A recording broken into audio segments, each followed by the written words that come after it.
What's poppin', y'all? It's your boy Chris from Game Chat. You know the vibes.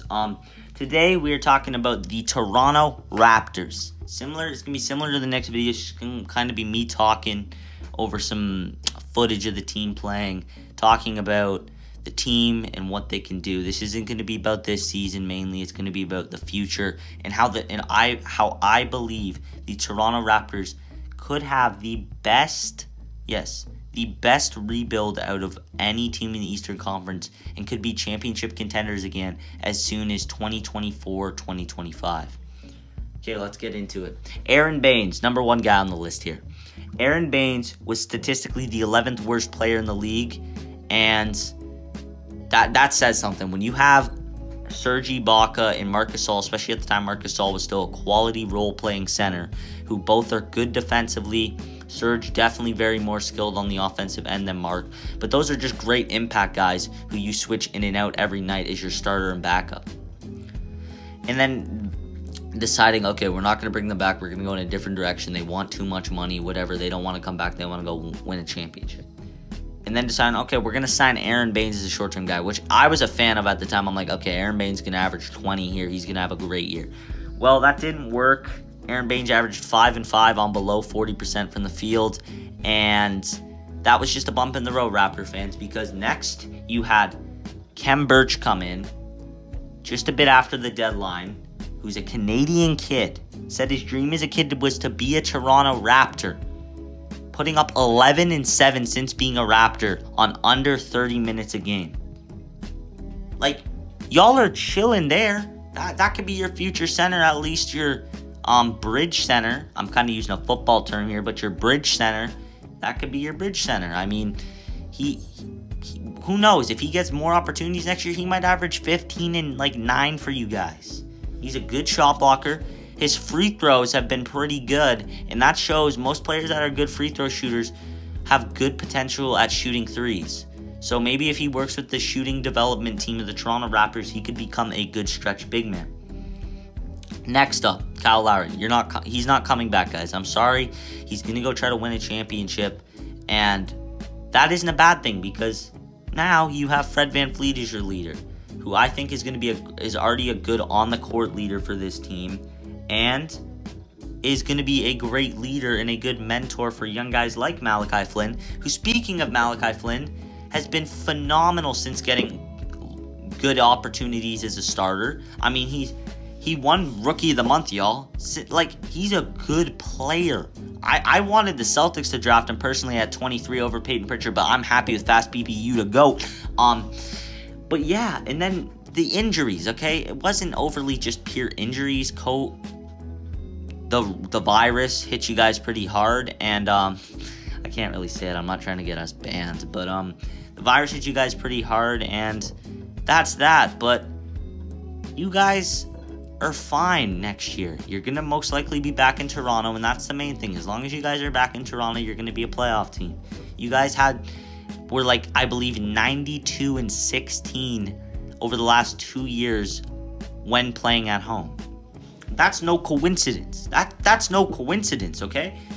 Chris Boucher has broke out this year, a player I've been warning people about since his Oregon days. I'm a huge fan of this kid. My cousin can vouch for me. Jack Lambert, you know him. You know the vibes. Now, he is not a center. He's going to be your backup power forward behind Pascal Siakam, and that's going to transition me into Pascal Siakam. Keep this man, okay?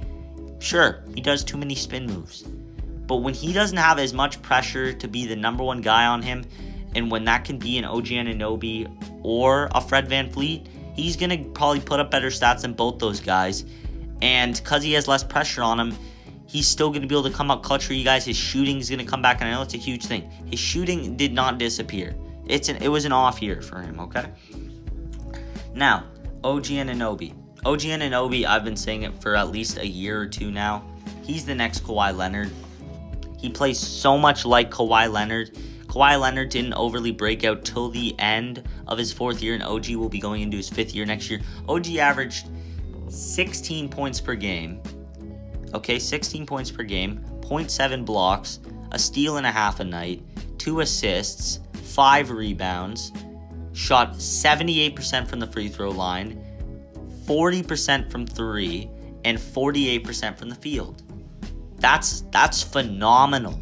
Like, even if he just puts that up again, your team's going to be still so good. I think Fred VanVleet is going to have to get his consistency a bit better because, yeah, he dropped like 64, I think it was, or something like that. Or something, I don't know if that's right, but something like that. And then the next night he had 10 points on like 3 of 20 shooting. But that's not a huge concern because Malachi Flynn's going to be the next guy up, like I said. Now, back to OG Anunoby. I'm expecting OG Anunoby to win Most Improved next year. I think he's going to jump from 16 points per game to 22 points per game, 7 rebounds, 2 steals, and a block a night. The efficiency is probably going to drop a bit because he's going to be taking more shots. He only took 12 shots a game on average this year and put up 16 points per game. Okay? This kid is going to be an all-star next year. Mark my words. He's going to be an all-star if he gets opportunities to be the number 1 option. Okay? So this puts you in a situation where now you're going to be bringing back Gary Trent because why the F not? I mean, a lot of Raptors fans were mad. They're like, Barry Powell! Why? No! Who is Gary Trent? A lot of people didn't know who Gary Trent Jr. was, and he loves Toronto, first of all. He showed that he's a pure bucket, finally getting the legit opportunities that he deserved. Sure, he got them towards the end in Portland, but that was only because CJ was injured. They didn't respect him over there. And now in Toronto, you got Gary Trent Jr., the Duke boy, who's probably going to want anywhere from, don't quote me on this, $13 to $17 million a year. And that's not bad, because then you have OG Anunoby making, I believe, $18 million next year. 34, give or take 35 mil to Pascal Siakam, $20 million to Fred VanVleet.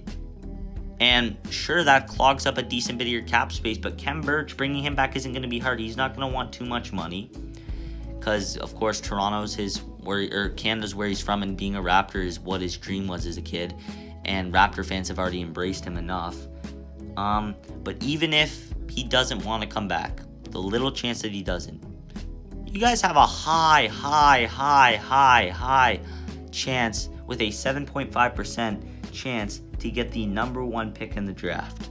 Now, I'm not saying you guys are going to get the number 1 pick, but mark my words, the Raptors are going to be in the top 4 of this year's draft.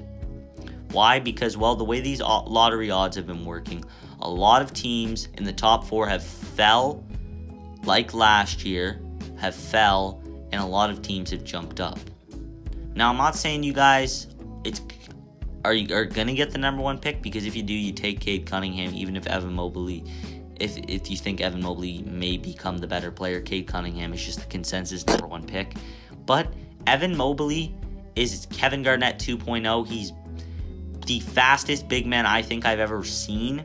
And if you guys can get him, I mean, this just guarantees you guys have the best rebuild in the Eastern Conference, if not the best rebuild in the entire NBA. Sorry, OKC, I just had to say it. This all comes down, though, mainly if Masai Ujiri returns and him and Bobby Webster make the right moves. Now, I know it's not guaranteed that any of this is going to happen, but even, let's say, everything goes for the worst.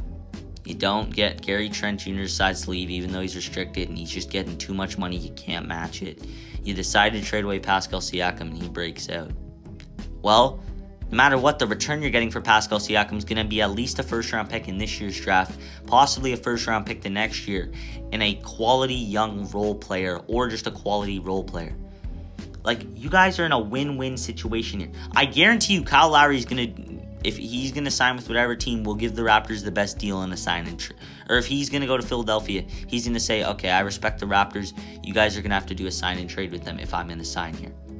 It's bound to happen. Like, the Raptors, man, y'all are going to be championship contenders by as early as 2023, 2024, or 2024, 2025. Just give it a little bit of time. This next year, I guarantee you guys, if you're in Toronto, you're making the playoffs, even as an 8 seed.